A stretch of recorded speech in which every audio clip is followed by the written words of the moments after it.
Hey everybody, this is Grandmaster Rod again with the Shimingo TV. Today I'm here in Orlando, Florida. I am visiting one of my martial arts brothers,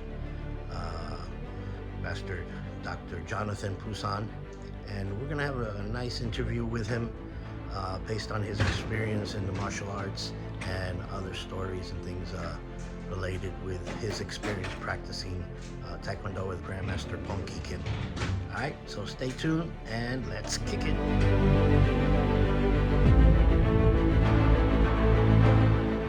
All right, everybody, I'm here with Master Jonathan, Dr. Jonathan Puesan, and he's my brother in the martial arts and my brother in heart. We've been together for more than 40 years. 40 years, yeah. We've been practicing martial arts for almost 50 years. Yeah. So almost 50 years that we've been together. We were just young bucks practicing Taekwondo at Grandmaster Ponky Kim School in Woodside, New York, Queens, New York. So, and we've stayed in touch all our lives together. And we just, I wanted to do a small interview with him and let him give us his background, and he has a real interesting lifestyle, so I'd like to share that with you guys. So, Master Jonathan, tell me, when did you practice martial arts? When did you start exactly? I started when I was about 8 years old, and when I started martial arts. And when I started out first with Kung Fu, because my brother was doing Kung Fu. So I started with Kung Fu style, and I liked it. I started watching Bruce Lee movies, and that started getting me really motivated. And then my sister, she opened up a beauty salon on 61st Street in Woodside, Right. and they were opening up the school there. They were not open yet. And I went over there and I asked them, when it's going to be open? He said, it's going to be open up soon, but you have to bring your parents. And I said, my sister works right across the street. And he goes, that's no problem, just come over. So I was like, wow, I really want to learn it. And then when I went there and I saw he had so many photos on the walls and everything of his experience too, from Korea. Also, he did a little bit of Kung Fu. Also, he had his outfit and everything, doing weapons. I was like, oh wow, this is a place I really want to learn here. So Now that was with Grandmaster. that was with Grandmaster Ponky Kim. Okay. That because it was both at the same simultaneously. I was doing both at the same time because I really enjoyed it, and I was at a young age where I was a martial arts fanatic.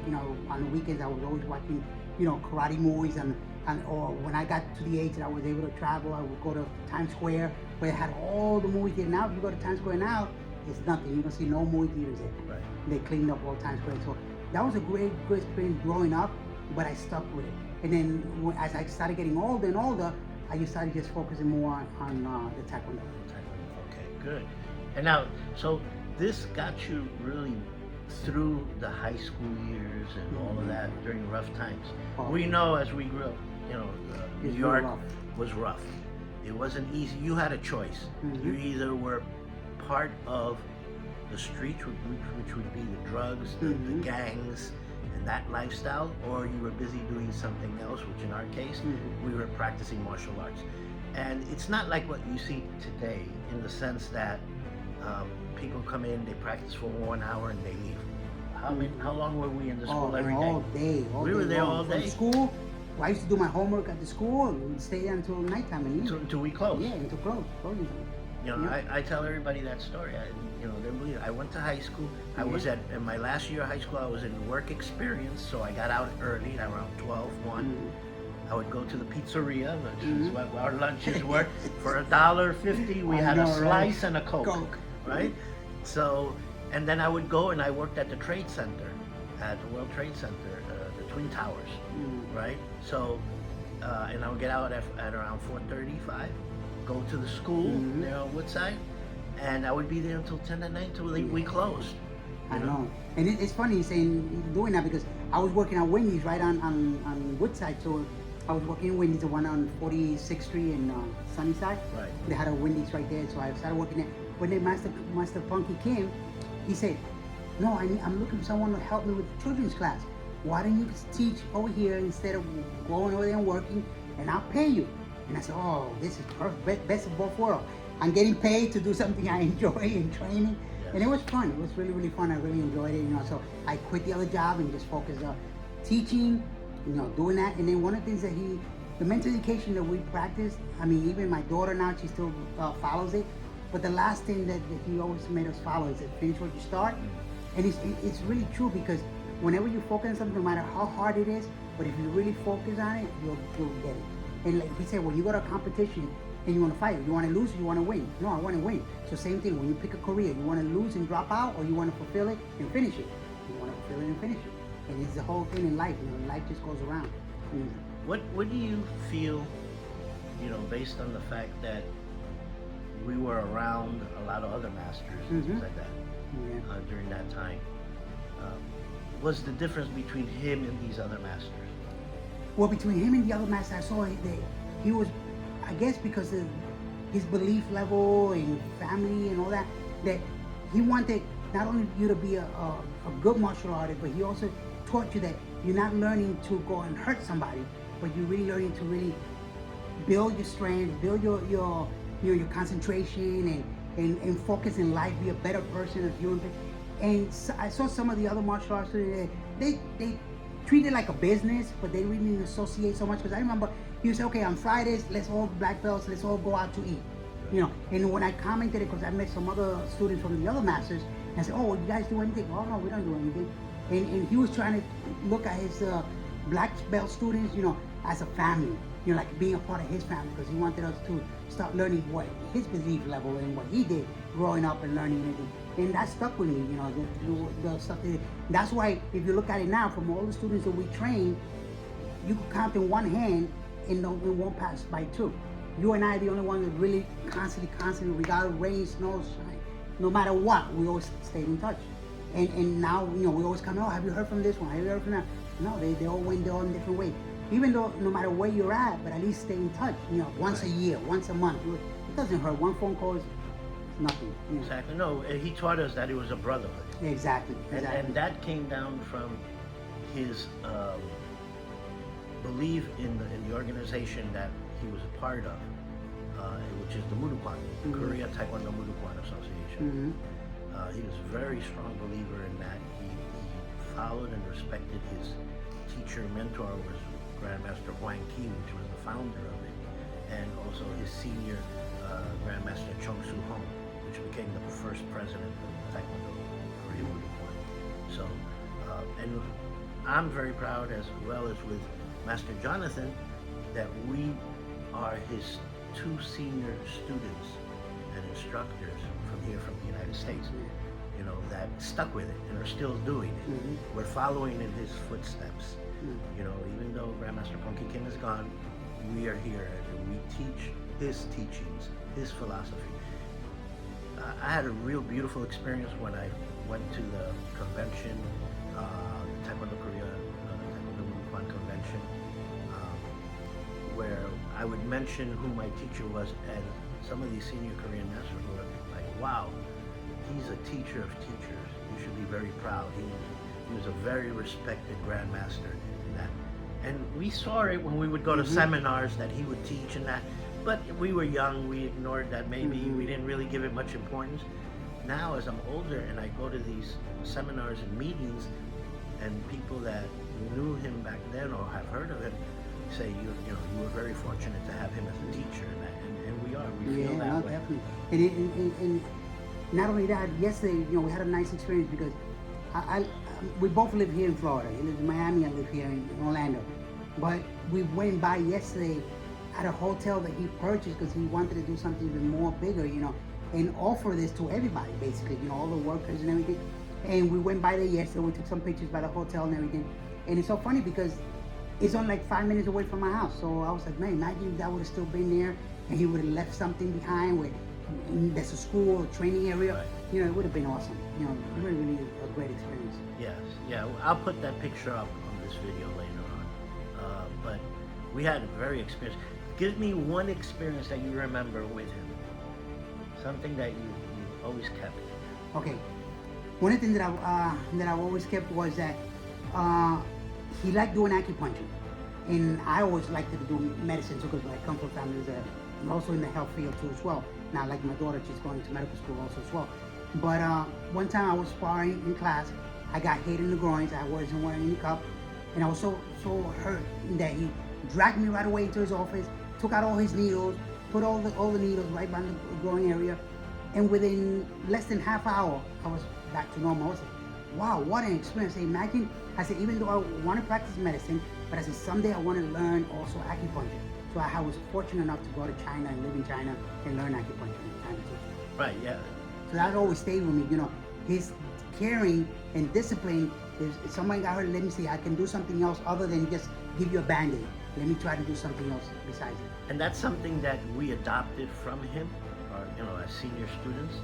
Myself, I've studied and practiced acupuncture as well, and so has Master Jonathan. And so, I mean, we went off to a certain path, but in reality, we're following in his footsteps because of the fact that he taught us that. Right. The same way he worked with him, I worked with him in the office. When it came time that, my first contract was over, he said, you know what, stay in the office, help me, put attendance and charge people and that, and then you can practice in that. And I did that.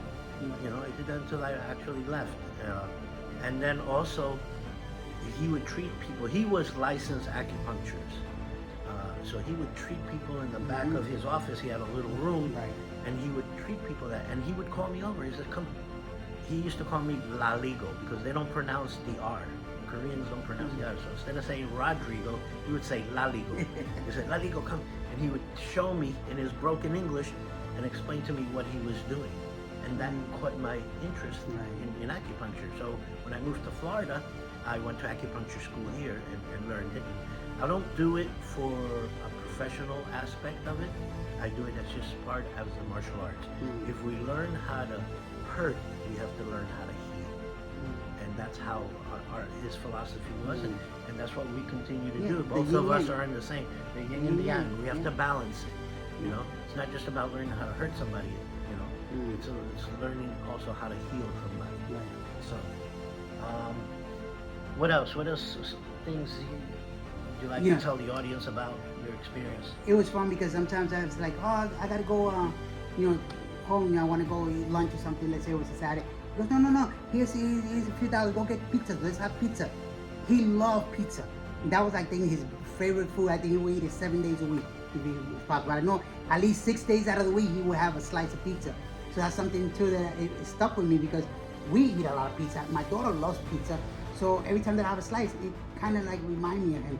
Saying, I remember he always ate pizza. So that's something that, little things like that will bring memories back. It's awesome. Because it's like, oh my God, look what I remember doing with him. And that was something, that was a moment that we had together basically, in the office. Because he'd say, oh, come to the office, So I used to sit there in the office, have my pizza, my soda. He was always a Coke and a soda and pizza. And I always did that with him, So stuff that you remember. Basically. I remember you talking about that. I remember sitting in the office and him opening up his little box and take out dollars to go buy something. It's funny. And I think one of my memories for the school, being in the school, was Saturdays. Oh yeah, Saturdays. Saturdays we would teach class, and then all of us, the seniors, Grandmaster Lorea, Gustavo Lorea, which I'll have him hopefully in the future, an interview with him. And Gus used to say, he used to call me Negrito, because I was a little darker. Because, oh, Negrito. So we would teach class, we would work out, and then it was time to work. We had to clean the school, do everything, leave it ready for Monday and that. But there was like 4 or 5 of us. And you don't see that nowadays in school. You don't see that. Nobody stays, let me help the master out. That's very difficult. Finish, bye-bye, see you. Or how much are you going to pay me? I mean, there's no loyalty. Obviously, we understand that, people need to get paid as well. It's a job. But as a support to the school, students should be able to feel it in their heart. Not that the teacher has to force you to do it, no. But you should feel it in your heart to want to do it. He didn't force any of us to do it. We love to do it, because we share time together. Like I said, there was 4 or 5 of us. We stayed, We on the school in the 61st Street. It was up on like a little second floor type of thing. Well, it wasn't a second floor. It was just the building was raised. Yeah. There was the steps, on the bottom of it, on the left side, we had the bakery. The bakery downstairs. And on the right side, we had the fruit stand. Yeah. And I remember Gus would order either Sponge milk cake. or Sponge cake and milk. That was sponge Gus. cake and milk. Every day, Gus. I would that's order what a he Coke and some kind of pastry, and we all sat there and talked about, different things and that. And we were just young teenagers, young kids. So we had a beautiful upbringing in that. And we're very thankful what we have today because the martial arts impacted us in that way. And so, we're blessed. And you don't see that. That's what my daughter said. You don't see the way I grew up and everything. The way the martial arts now is more commercial, more business. There's not that bond between students and friends. You don't build that bond. The way we used to do back then. And it's totally different. I remember talking about bond. Grandmaster Punky Kim, he looked at us not only as students also, but also as like part of the family. Because I remember one day that I was laughing because, like you just mentioned, on Saturday we used to get together. And Lando was supposed to show up, Lando and I think it was Dave, they were supposed to be there early and they didn't show up that day because they went fishing. So the following, when they came back, he got so mad. I don't want you here anymore, get out of here. Because he felt like, oh, you're my kids and everything, you're supposed to be helping out and you're done. So, but then he came back, he just understood and, they came back to training. Yeah, it was hard for him because he came from a different culture. And it was a shock that, these American students don't have the discipline, or the passion for the martial arts that, Korean kids do or Korean students do. Only some of us were able to adopt to that little by little. But most people didn't put up with it. Oh no, I'm paying you. I'm paying you to have an activity, that's it. I'm not here to do anything else. I'm not here to hear you speak about anything else. They missed out on so much, so many life skills. Teachings, so many lessons about how to behave. He would lecture us about if he saw somebody was misbehaving. Like again, we were all young kids. He would tell you, you have to respect your mother and father. He would take you and you would hear him yell in that office at some student. So he was loved very much by people in the community. Even the grades. If you go to school, he wanted to see your report card. Let me see how you're doing in school. And you're like, you couldn't hide it. Oh, okay, good. One thing people don't understand, he was a very educated man. He was a licensed acupuncturist. He studied. When he first got there. When I was a student, Grandmaster Lorea was one of his first students, and I believe his first black belt here in the United States. And I remember talking about black belt when Gustavo took his second degree black belt. It was you and me who took our first degree black belt together. So it was the three ones that he trusted at the time, helping with all the class and everything, was Gus, you, and myself. We took the same test together. So that's something that always stuck with me as well, because I'm like, wow, even though we don't talk to Gus that as frequent or often anymore, but I remember that moment when we all had one moment together, like really fulfilling our dreams. Right. And so I think they weren't able to grasp, all the messages that he had. He was a very, very strong person with strong philosophies, very humane person, and I think we were very fortunate to find him and be able to be put in his path. So, tell me a little bit about your medical background, though. Because you took it really full force. No. I always, ever since I was a little kid, I used to do a lot of volunteer work at the hospitals. When I was in college, I used to volunteer at St. John's Hospital over there in Queens. And I said the only thing that's going to be sad was leaving the martial arts at that moment. But when I went to medical school, I was fortunate enough to be able to start the program Taekwondo with the medical students there, and I was able to also continue teaching and doing demonstrations. But wait, let me interrupt for a second. I think you had told me at one time that while you were there, that was in Puebla, Mexico. No, that was in Guadalajara. I did what's called the co-op program, the exchange program, where you go abroad and you study 3 years and then you come back to the States. Right. So when I came back to the States, I worked at a Coney Island Hospital, Maimonides, and then when I did my last year, I went to Elmhurst Hospital. So I was at Elmhurst Hospital working as well. Okay, but going back to Mexico, so Guadalajara, because I know you studied with one of his students from Korea. When Master Kim, it was a coincidence, because when Master Kim found out that I was going to Guadalajara, he goes, oh, one of my students is there. Let me write a letter. So he wrote a letter and everything and put the address. I didn't know anything where it was, where it's located. So I told somebody there in Mexico, I said, where's this located? And it was not that far. It was about maybe 20 minutes from where I live.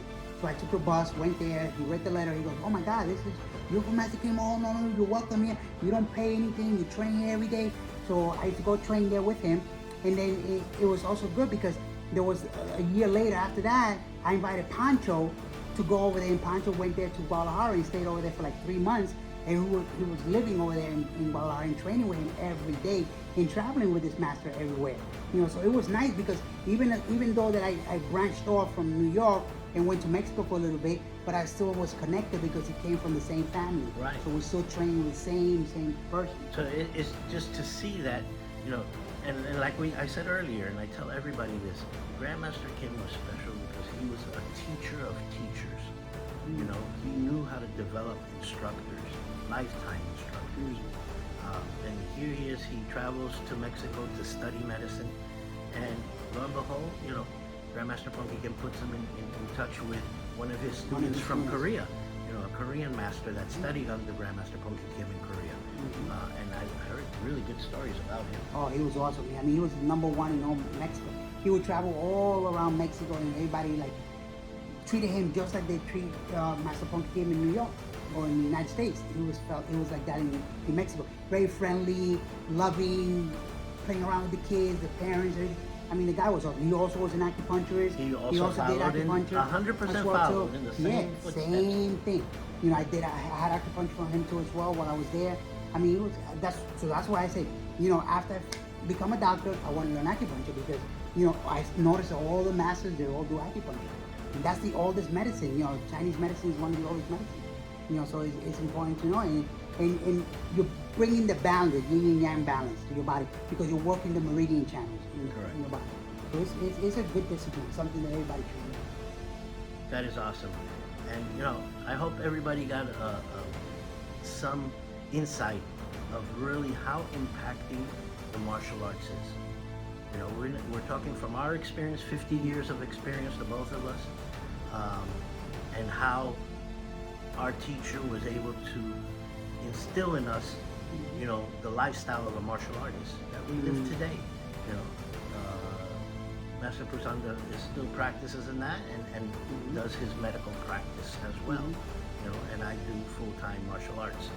And so it's something that, if you get a chance, you get an opportunity, go practice martial arts or send your children if you have children, because it's really going to help shape their lives into a positive human being. The discipline is awesome. The discipline is awesome, the routine, the consistency of doing something always for your health is important. And so, I hope everybody enjoyed this. Let us know, put some comments below, let us know what you think and what you believe. And look forward to another interview with another master and grandmaster. I will be bringing you more interviews with some, well-renowned grandmasters and stuff from the Taekwondo world and maybe even others. Okay? Definitely. Thank you. Thank you so much. And have a blessed day.